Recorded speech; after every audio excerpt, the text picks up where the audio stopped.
Haj, dragi moji. Moje ime je Branka, za sve one koji me ne znaju.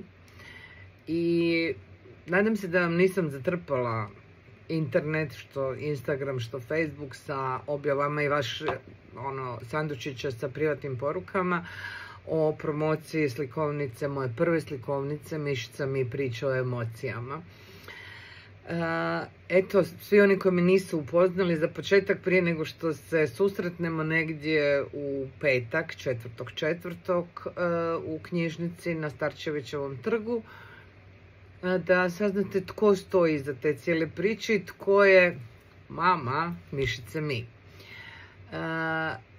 Mišica mi je dugo spavala u koricama mojih Santoro knjiga, odnosno slikovnica, odnosno bilježnica, jer kako su ideje navirale, tako sam ja to sve skupa zapisivala.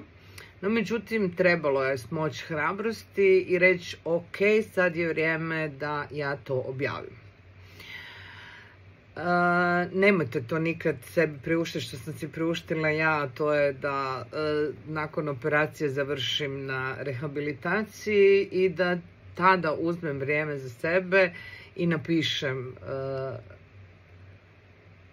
sukus priča koje, jer ih ima jako puno. Više ću vam o svemu tome pričati na promociji, pa svi oni koji me žele upoznati, koji žele upoznati Mišicu mi, čekam vas, Mišica mi i ja vas čekamo sa toplim zagrljajem u petak 4.4. u 6 sati u knjižnici na Starčevićevom trgu. Tamo ću vam više pričati o načinu na koje je nastalo, zašto je nastalo i tako dalje. Mišica mi je negdje kruna mog dugogodišnjeg rada sa djecom. Ona je prvenstveno posvećena djeci, a onda i roditeljima, jer slikovnica nije samo klasična slikovnica, ona je i bojanka i uz nju ide 36 prekrasnih kartica, no o svemu tome nešto malo više. Željela sam vam se samo ovim putem predstaviti. Dakle, ja sam i profesor, i edukator, i motivator, i vlasnica sam Joyful Life centra, centra za sretno, podržavajuće roditeljstvo, NLP, life coach, Wingway coach, master, ali da to se sve skupo ne nabrajam, practitioner, point of view, mindfulness i tako dalje. Iza mene ima jako puno edukacija.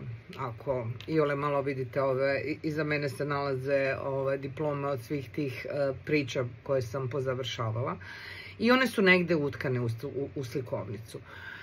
Pa tako, ja se nadam da sam vas bar malo zaintrigirala, da nekako osjetite želju, da mi se pridružite u petak, da zajedno podijelimo moju radost, moje uzbuđenje, jer ovo je nekako moje kruna mog rada u školi, jer eto tako, uskoro će me otpratiti u nešto što se zove mirovina, ali samo službeno. Branka tek tada počinje sa svim svojim aktivnostima.